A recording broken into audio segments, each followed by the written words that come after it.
Bonjour chers élèves, donc aujourd'hui on va voir la solubilité des sels avec Diana, Clara, Anélia, Chloé, Eddy, Estelle, Méron, Flore, Valéza, Flavie, Noah, Chiara, Samuel, Camille, Emma, Christophe, Félix, Mathieu, Mathias, Zachary et Alissa dans la ligne 7 et Chloé, Maëline, Matteo, Yanis, Asia, Ella, Ivan, Alexis, Sarah, Noémie, Julie, Léa, Maya, Greta, Margot, Tiffen, Valentin, Noah, Noémie, Svea et Lula dans la 1.8. Donc, la solubilité. Vous savez que les sels sont solubles. C'est-à-dire que quand vous faites des pâtes, vous mettez quand même du sel dans l'eau, vous voyez qu'après un moment, vous ne voyez plus le sel. Parce que les cations se séparent des anions et si on peut voir des petits cristaux, parce que les petits cristaux empêchent la lumière de passer, donc on voit quand même quelque chose de blanc, d'opaque dans l'eau. Quand les cations et les anions sont séparés l'un de l'autre, alors ils sont tellement dispersés que la lumière peut passer à travers et on ne voit plus rien. Donc, les sels sont solubles. Pas tous de la même façon. Alors, là, j'ai deux exemples. Le chlorure de sodium, le sel de cuisine, se sépare en cation et anion, cation, sodium et chlorure, et on peut dissoudre dans 1 litre d'eau, 1 litre d'eau, 1 litre, vous savez, c'est 1 litre, une bouteille d'1 litre, vous la connaissez, dans 1 litre, on peut mettre 358 grammes. Hein, et le sel sera tout complètement dissous à la fin.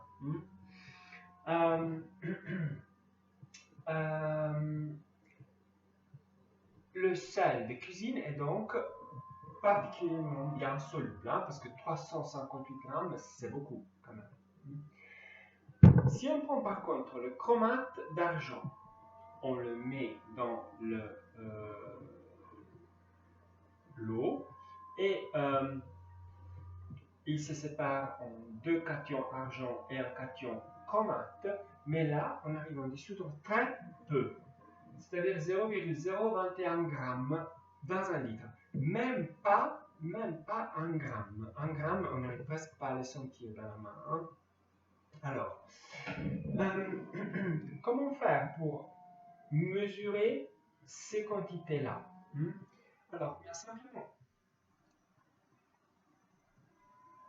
Alors, ça, c'est un petit verre dans lequel j'ai, je ne sais pas si ça se voit, mais l'eau sur l'ordi.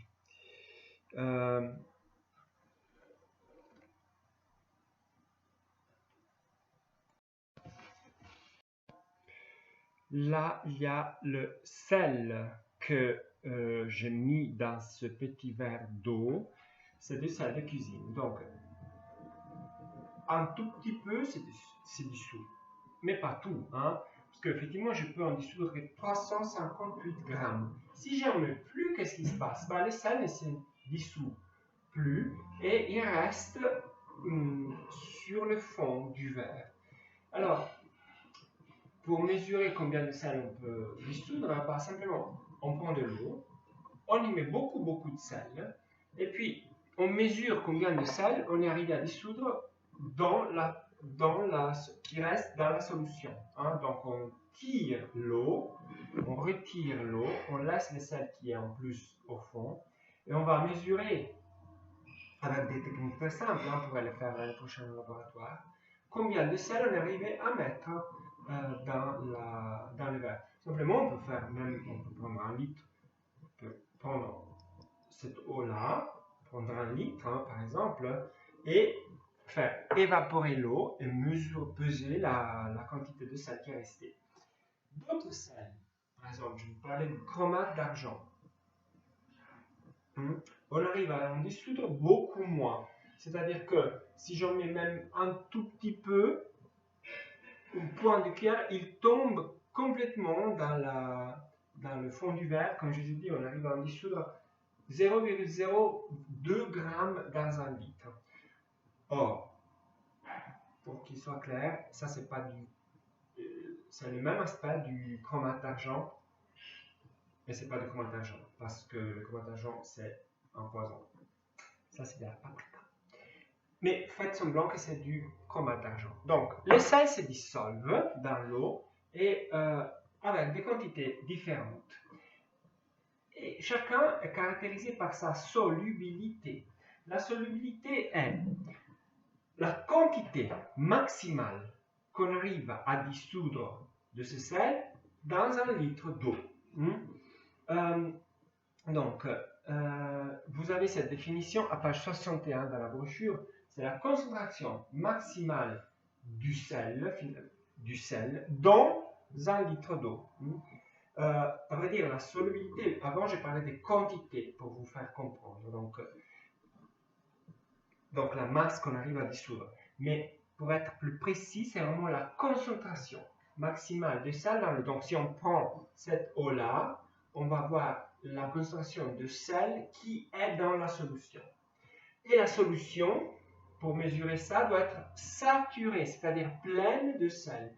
On obtient une solution saturée quand on met du sel dans l'eau et on voit qu'à un certain moment, on n'arrive plus à dissoudre parce que le sel précipite au fond.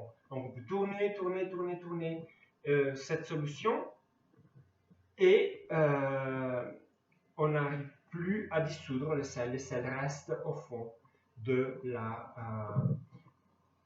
du conteneur dans lequel on veut le dissoudre. Alors la solution qui surnage, qui reste au-dessus, s'appelle saturée pleine. On prend cette solution saturée, on mesure la concentration du sel dedans et cette concentration-là est la solubilité. La solubilité du sel de cuisine est grande, 358 g par litre. La solution du chromate d'argent est petite, 0,021 g par litre. Or, j'ai des exercices. Les exercices sont à page 61.